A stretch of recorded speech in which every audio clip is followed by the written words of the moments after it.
The president's hatred of sanctuary cities is as fiery as ever. Today, at a roundtable with law enforcement and state representatives, President Trump said this.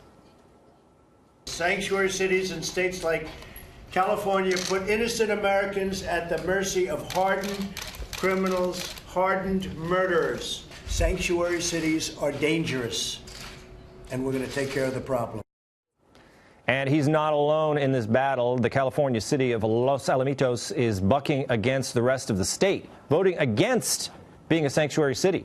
The entire state of Texas is also now enforcing a ban on sanctuary cities. So is the president's determination to, quote, take care of the problem gaining some traction? Joining me now is the Washington Examiner commentary editor, Tim Carney. Tim, welcome to the show. Thank you, Tom.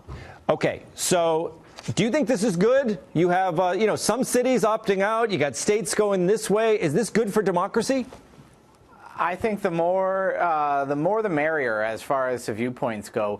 What we need, the main thing we need government to do in this country is to check the power of other government entities. And so sanctuary cities, it's not something I would support in my hometown, but to allow a city to set its own enforcement priorities, which is essentially what a sanctuary city is a good thing. To have states getting involved in the fight, and then to have Los Alamitos, which is Spanish for Little Los Alamos, standing up and saying, no, guess what, Sacramento, you don't get to tell us what we're going to do. We're going to have different enforcement priorities. I think all of this is good. I want to see it more. I'd like to see it in Obamacare.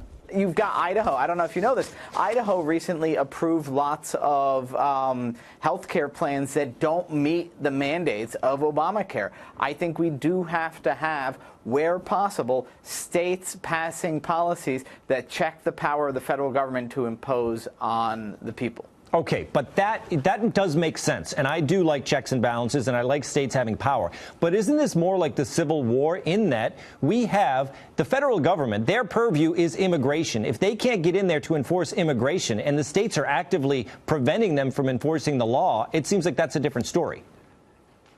Again, I would rather it be handled on the local level, but if a state is going to decide we're going to marshal our enforcement resources in a certain way, and one of the things we're not going to do is to cooperate with federal immigration officials on simple matters of immigration, I do think it's within the rights of the people of California to do that. What I would add, though, is California isn't saying, oh, well, if there's a criminal illegal alien, we're going to protect them. No, if somebody's getting prosecuted already for some other crime, then you're going to have immigration coming in. But if the police come across some person, a victim of domestic violence, and find out that she's illegal, the idea of the sanctuary city or the sanctuary state is to say, our law enforcement we don't want some cop then going ahead and calling immigration officers on those people. We want to set a policy that you are going to,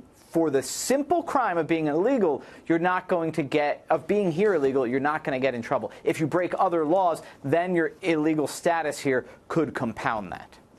Tim Carney, Washington Examiner, thanks so much for being with us.